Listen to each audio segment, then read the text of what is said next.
ముందుగా కరీంనగర్ పార్లమెంటు నియోజకవర్గం నుంచి భారతీయ జనతా పార్టీ అభ్యర్థిగా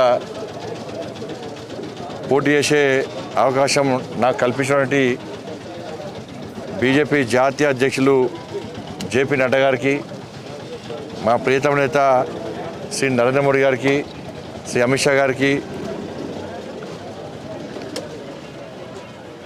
ప్రతి ఒక్క నాయకునికి నాయకులందరూ కూడా హృదయపూర్వక కృతజ్ఞత తెలియజేస్తూ ఆమె విశ్వాసాన్ని నమ్మకంతో ఈరోజు భారతీయ జనతా పార్టీ అభ్యర్థిగా రెండవసారి ప్రకటించడం చాలా సంతోషం. తప్పకుండా కరీంనగర్ పార్లమెంట్ నియోజకవర్గంలోని కార్యకర్తలం అందరం కూడా కేంద్ర నాయకత్వం మీద విశ్వాసాన్ని నమ్మకం వచ్చిందో దాన్ని వమ్మయ్యకుండా భారీ మెజార్టీతో గెలిపించడానికి కార్యకర్తలం అందరూ కూడా సిద్ధం కావడం, ప్రజలందరూ కూడా భారతీయ జనతా పార్టీకి అనుకూలంగా నరేంద్ర మోడీ గారిని ఎట్టి బస్సులో మూడోసారి ప్రధానమంత్రి చేయాలని చెప్పి ఒక ఆలోచనతో నుండి భారతీయ జనతా పార్టీని గెలిపించడానికి సిద్ధమైన తరుణంలో ఎట్టి బస్సులో కరీంనగర్ పార్లమెంట్ నియోజకవర్గంలో ప్రజల ఆశీర్వాదంతో, కార్యకర్తల యొక్క కష్టంతో ఎట్టి బస్సులో భారతీయ జనతా పార్టీ అభ్యర్థిగా పోటీ చేస్తున్న నేను గెలుస్తానని చెప్పి ఆ నమ్మకాన్ని, విశ్వాసాన్ని ప్రకటిస్తూ ఉన్నాను. హుజరాబాద్ అసెంబ్లీకి సంబంధించి కేవలం 7 సంక్షేమ పథకాలకే ఇన్ని నిధులిస్తాం. మేము ఉపాధి కూలీలకు సంబంధించి గ్రామీణ ఉపాధి హామీ కూలీకి సంబంధించి 103,63 లక్షల రూపాయలు ఇచ్చినాం. మెటీరియల్ కంపోనెంట్ కోసము 80,07 లక్షల రూపాయలు ఇచ్చినాం.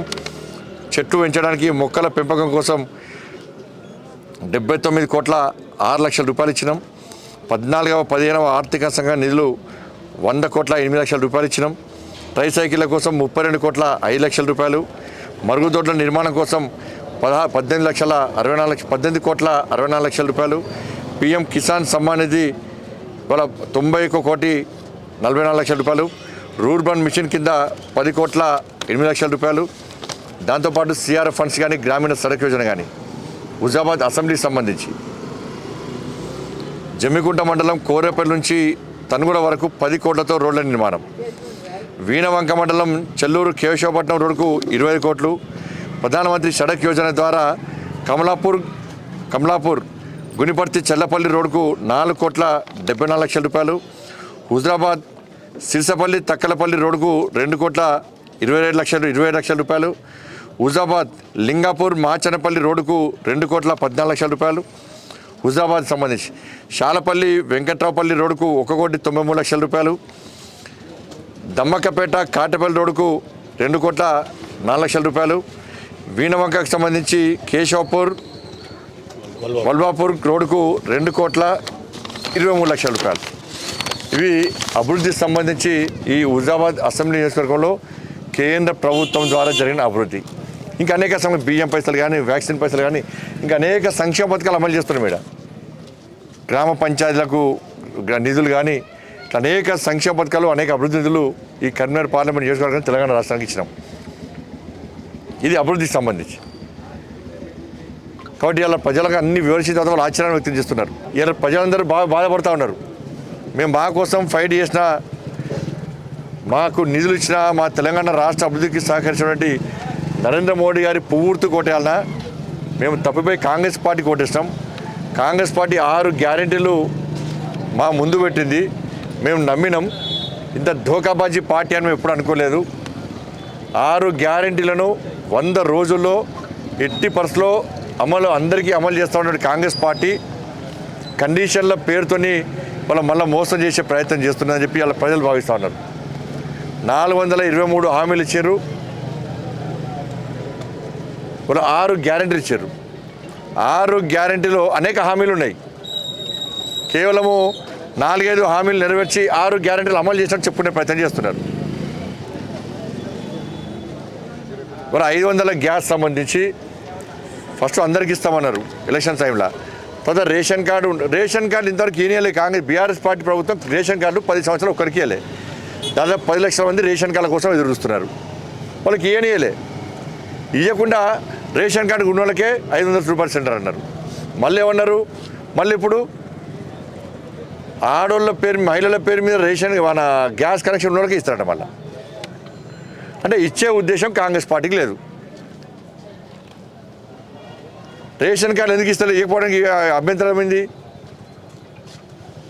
కాబట్టి కేవలము మళ్ళీ ఎన్నికల కోడ్ వస్తుందని తెలిసి ఎన్నికల కోడ్ పేరుతోని తప్పించుకోవడానికి కాంగ్రెస్ పార్టీ ప్రయత్నం చేస్తున్నది. మేము మళ్ళీ చెప్తున్నాం, ఎన్నికల కోడ్ 100% వస్తుంది. మీరు 100 రోజులు అమలు చేస్తున్నారు, 80 రోజులు అయిపోయింది, మీరు అమలు చేస్తారా చేయరా?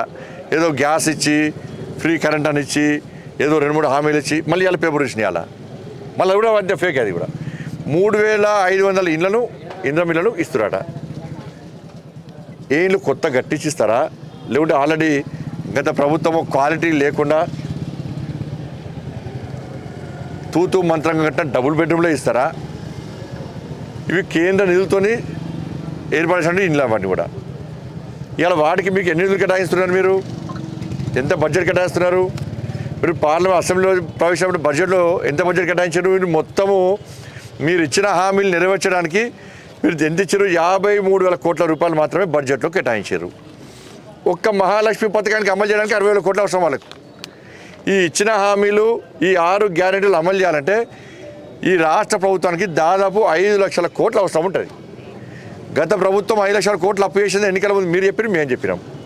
ఎక్కడి నుంచి తీసుకొస్తారు నిధులు? ఏ దేశం వరకు నిధులు? ప్రతి అసెంబ్లీ నియోజకవర్గానికి 3,500 ఇళ్ళని ఇస్తారట. అసలు ఎన్ని దరఖాస్తులు వచ్చినాయి? ఎంతమంది అర్హులు ఉన్నారు? మీరు 3,500 అని చెప్పి ఏ కేటగిరీ, ఏ ఆలోచన ప్రకారం ఇవాళ కేటాయించే ప్రయత్నం చేస్తున్నారు? ఇవాళ పెళ్లికి 1000 మందిని పిలిచి 10 మందికి అరటాకులు వేసి భోజనం పెట్టి మిగతా పోయిన వెయిటింగ్ లిస్ట్లో పెట్టినట్టు పరిస్థితి. ఇలా ఇండ్లులేక చచ్చిపోతున్నారు. అన్నీ అమలు చేస్తా అని చెప్పి ఓట్లేస్తే మళ్ళీ కండిషన్ల పేరుతోని ఒక టార్గెట్ మీరు పెట్టుకొని 3,500 ఒక అసెంబ్లీకి ఇస్తా అంటే ఎప్పుడు ఇస్తారు అవి? ఏ ప్రాబ్లం? మళ్ళీ ఏదో రేషన్ కార్డులు అంటారు. మళ్ళీ ఇప్పుడు ఏదో కండిషన్ పెడతారు. ఇలా 6 గ్యారెంటీలు మళ్ళీ చెప్తున్నా. 2006 గ్యారెంటీ అంటే మీకు ప్రజలు ఓట్లేసింది ఇండ్ల కోసం ఓట్లేసారు. 2,500 రూపాయలు మహిళల అకౌంట్లో ఇస్తున్నారు. 4,000 రూపాయలు పెన్షన్ ఇస్తున్నారు. 5 లక్షల రూపాయలు ఇండ్లు జాగా లేని వాళ్ళకి ఇస్తున్నారు. 15,000 రూపాయలు రైతు బంధు పేరు మీద 15,000 రూపాయలు ఇస్తున్నారు. 2 లక్షల రుణమాఫీ చేస్తున్నారు. వీటిని చూసి మీకు ప్రజలు ఓటేశారు. ఇవి అన్నీ నెరవేర్చాలి. 100 రోజుల లోపల అన్నీ నెరవేర్చాలి. మళ్ళీ చెప్తున్నా, ఎలక్షన్ కూడా రాకముందే నెరవేర్చండి. ఇవి నెరవేర్స్తేనే మీ మీద ప్రజల విశ్వాసం ఉంటుంది. లేకుండా 100 రోజుల తర్వాత ప్రజలు పక్కా తిరగబడతారనే విషయాన్ని కాంగ్రెస్ పార్టీ నాయకులు గుర్తించాలి. ధన్యవాదాలు అన్న. ఇవన్నీ అయిపోయి ధన్యవాదాలు అన్న.